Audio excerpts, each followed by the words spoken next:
పర్వతగిరి మండలం ఏబీ తండాకు సంబంధించిన బాలునాయక్ అనే రైతు నిన్న తన పత్తి చేలంతా కూడా పీకేసి తన ఆగ్రహాన్ని ప్రభుత్వం మీద వెల్లిబుచ్చినటువంటి సందర్భం కనిపించింది. ఇది రాష్ట్ర వ్యాప్తంగా ఒక సోషల్ మీడియాలో వైరల్గా మారింది. రైతాంగం పరిస్థితి తెలంగాణలో ఇట్లా ఉందన్నటువంటి అంశం కూడా దేశవ్యాప్తంగా ఒక చర్చ కొనసాగుతుంది. ఎందుకంటే క్యూ లైన్లలో నిల్చున్నటువంటి రైతులు సహనం కోల్పోయి ఆగ్రహంతో ఇవాళ పంట చేలు పీకేసేటువంటి పరిస్థితి పర్వతగిరి మండలం ఏబీ తండలో కనిపిస్తే మహబూబాబాద్ జిల్లా కేంద్రంలో మహబూబాబాద్ ఎమ్మెల్యే క్యాంపు కార్యాలయాన్ని ముట్టడించే వరకు రైతాంగం ఆగ్రహం వెళ్ళిందంటే ఏ విధంగా యూరియా కొడతా ఉందో అర్థం చేసుకోవచ్చు. ములుగు జిల్లా కేంద్రంలో జిల్లా కలెక్టర్ కాళ్ళు పట్టుకోవడానికి కూడా ఓ రైతు వెనకాడలేదంటే ఎలా ఉందో రైతాంగం పరిస్థితి మనం అర్థం చేసుకోవచ్చు. బాలునాయక్ మనతో పాటు ఉన్నాడు. రైతు ఎలా ఉంది, అసలు ఎందుకు నీ చేను బీకేయాల్సి వచ్చింది, అసలు యూరియా ఏ దశలో ఎంత అవసరం అవుతుంది, నీకు ఎంత అవసరం ఉండగా, అంటే ఇది కాయ కూడా వచ్చింది కదా, అది పత్తిగా అయితే సార్ ఇప్పుడు నేను గింజలు పెట్టినా అన్ని చేసిన ఒకటి 4 బత్తాలు ఇచ్చిండ్రు ఫస్ట్ అదే ఒక పెట్టి మళ్ళీ ఇప్పుడు ఊరియా దొరుకుతలేదు.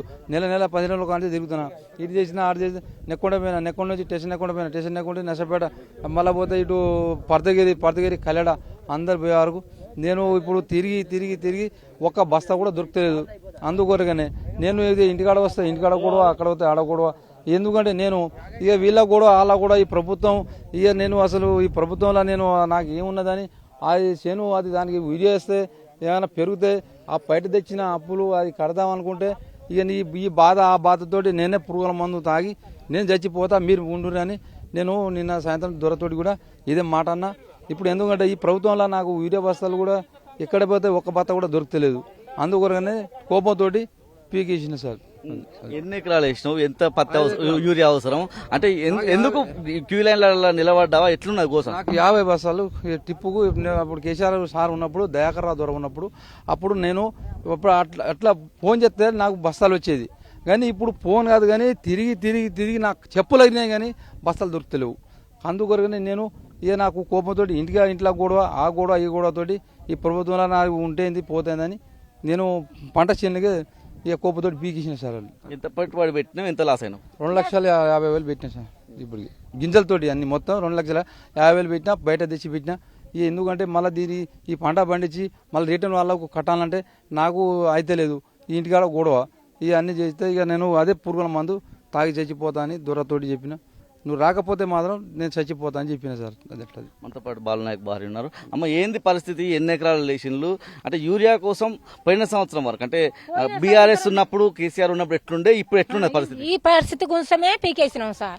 ఊరియా దొరకతలేదు, నువ్వు రోజు పోతున్నావు ఊరియా తెత్తలేవు, రోజు పోతున్నావు ఊరియా తెత్తలేదు అని నేను మా ఆయనకు తిడతాను. రోజు తిడితే మా ఆయన నేను దొరకతలేదు, నేను సావాలా బతకాలే అయ్యిందని మా ఆయన తిడతాడు. మా ఆయన తిడితే నువ్వు ఎందుకు పోతున్నావు, ఊరియా అందరు తెస్తాడు ఒక్కొక్క బస్తాలు, నువ్వు ఒక బస్తాలు అయితే ఏం సరిపోతున్నాయని నేను తిడతాను మా ఆయనకు. నా కోడలు నా కొడుకులు ఇద్దరు ఆ కొడుకులు కలబడతారు. అయితే నేను పోయి ఏం చెప్తానా, నువ్వు ఎందుకు పోతున్నావు, ఊరియా అందరికి దొరుకుతాయి, నీకు దొరుకుతాయి, ఒక్క బస్తా ఏం పోతుంది అమ్మ, నాకు ఒక 10 బస్తాలు 20 బస్తా అయితే ఒక్కసారి వస్తుంది మాకు. ఒకసారి వస్తే ఒక్క బస్తా ఏం చేసుకోవాలి, 2 బస్తాలు ఏం చేసుకోవాలి, ఏం చేయాలని నేను తిడతాను మా ఆయనకు. అయితే మా ఆయన వచ్చి నేను రోజు నేల కణిచి తిడుతున్నా, ఒక్క బస్తా దొరకలేదు, ఏం చేయాలి, ఒక బస్తా 2 బస్తా అయితే సరిపోతలేదు. అప్పుడు ఒక పోయి ఇటు పోయి అటు వేసుకొని వచ్చేటోళ్ళను, ఇప్పుడు దొరకలేదు, నేను చావాలా బతకాలా అని నిన్న వచ్చి కోపంతో పీకేసిండు చేను. అంటే ఇప్పుడు గింజ వేసిన కానించాలి ఎన్నిసార్లు యూరియా అవసరం పడుతుంది? మాక 4 సార్లు అవసరం అవుతుంది సార్. ఇక పొలానికి వేస్తాము, ఇక మనం ఊరియా వేస్తేనే మనం చేను పెరుగుతాయి కదా, 20 తోటి పెరుగుతుందా అని ఇక మేము రోజు గోడవ. ఈ ఒక బస్తా ఒక ఎకరానికి 2 బస్తాలు 3 బస్తాలు సరిపోతుంది. మన 10 ఎకరాలకు ఒక బస్తా 2 బస్తాలు సరిపోతుందా? సరిపోదు. నేను ఏం చేయాలి, నేను చావాలా బతకాలి అని కోపంతో వచ్చి నేను వద్దు అని అంటే, మనం ఎక్కడైనా చెప్తామని అంటే వచ్చి ఇక మనం ఈ పరుపుతం ఉండి ఎందుకు లేకున్నా ఎందుకు అని పీకేసిండు సార్. ఓకే, బాలునాయక్ కోడలు ఉన్నారు. అమ్మ, ఏంది ఎన్ని ఎకరాలు వ్యవసాయం చేస్తారు?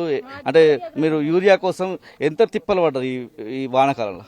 సార్ మాది మొత్తం ఒక 10-12 ఎకరాలు ఉన్నాయి సార్. దాంట్లో ఒక 8 ఎకరాలు మేము పత్తి పెట్టుకున్నాం సార్. ఇక రోజు మా మామయ్య పొద్దున్న వెళ్తాడు యూరియా కోసం అని. గత ఒక నెల రోజుల నుంచి తిరుగుతూ ఇక లాస్ట్ వచ్చింది సార్. నిన్న గొడవ కూడా బాగానే అయింది సార్ మా ఇంట్లో. రోజు గొడవనే, అటు యూరియా దొరకక, ఇటు పంట సరిగ్గా పండక. ఇప్పుడు మీరు చూస్తున్నారు కదా సార్, ఇదంతా ఏంది మా ఇదంతా ఏంటిది మన పరిస్థితి ఏంటంటే అప్పుల పాలైనాం, ఈ పంట పండట్లేదు, ఎట్లా బతుకుదాం, నా వల్ల కాదు, మిమ్మల్ని చూసుకుంటా, ఈ పంటను చూసుకుంటా, అటు యూరియా రాక మందులు కొట్టక నేను బతకను, నా వల్ల కాదని నిన్న పాయిజన్ తీసుకుందామని డబ్బా కూడా తీసుకున్నాడు సార్. ఇక మేము అందరం కలిసి ఆపినాం సార్. ఆపేసరికి నేను బతకను, ఈ పంట మా వల్ల కాదు, ఇక మీ సావేదో మీరు సావండి, నేనైతే చచ్చిపోతా అనే చెప్తాను సార్. బాలునాయక్ కొడుకున్నారు. ఏంది అసలు అంటే ఎన్ని సంవత్సరాల నుంచి నువ్వు కూడా వ్యవసాయంలోకి వచ్చినావు? యూరియా ఎంత అవసరం పడుతుంది? అంటే గింజ నాటినప్పటి నుంచి మీకు ఎంత యూరియా అవసరం పడుతుంది? దానికోసం అంటే కొనుగోలు కేంద్రానికి పోయినప్పుడు మీకు ఎన్ని బస్తాలు ఇచ్చిళ్ళు? ఏం చెప్తున్నారు? అంటే ఒక బస్తా ఇస్తున్నారా, 2 బస్తాలు ఇస్తున్నారా? యూరియా సరిపడినంత ఉన్నదని చెప్తాను కదా, అంటే మీకు ఎందుకు దొరకలేదు? ఈ చేను బీకేయాల్సిన అవసరం వచ్చింది సార్? ఇప్పుడు మేము పత్తి చేను ఒక 8 ఎకరాలు పెట్టినాం సార్. దానికి ఒక 50-60 యూరియా బస్తాలు కావాలి సార్. ఇప్పుడు మన సొసైటీకి వెళ్తే ఒక 2-3 బస్తాలు ఇస్తున్నారు సార్. ఆ 2-3 బస్తాలు కూడా సరిపోవు సార్ ఇంత పత్తి చేనుకి. అందుకనే మేము పీకేయడం జరిగింది. ఇప్పుడు ఇది కాయ వచ్చింది కదా, ఇది పత్తిగా మారదా? ఇది మారుతుంది సార్, కానీ ఏం చేయాలి, యూరియా దొరకలేదు సార్, అందుకని పీకేసినాం. ఇక ఇప్పుడు సంవత్సరం మొత్తం దాన్నే చూసుకుంటా ఉంటే మా తెచ్చుకున్న అప్పులు ఎట్లా తీరుతాయి సార్? ఈ 2-3 కాయలకు మా ఏ అప్పు తీరుతుంది? మా బతుకులు ఎట్లా సాగుతాయి? ఇప్పుడు మేము ఇంటి నిండా ఒక 10-12 మంది మనుషులు సార్. ప్రతిసారి ఇక మా చిన్న చిన్న ఖర్చులకే లక్షలు పడతాయి సార్. వాటి మీదనే మేము ఆధారపడుకుంటూ ఉన్నాం, ఈ వ్యవసాయం మీదనే ఆధారపడుకున్నాం. ఇప్పుడు ఆ పంట మంచిగా పండితే అప్పులు తీరుతాయి, మా కష్టాలు తీరుతాయి అని వాటి వైపు చూస్తే అవేమో ఇలా మా పరిస్థితి ఇట్లా. నెక్స్ట్ ఏంది మరి దీంట్లో? ఇప్పుడు నష్టపోయినరు, ప్రభుత్వాన్ని ఏం విజ్ఞప్తి చేస్తారు? ప్రభుత్వాన్ని మేము ఒకటే విజ్ఞప్తి చెప్తున్నాం, యూరియా అనేది సరిపడా యూరియా అనేది ప్రభుత్వం తెప్పియాలని మేము డిమాండ్ చేస్తున్నాం.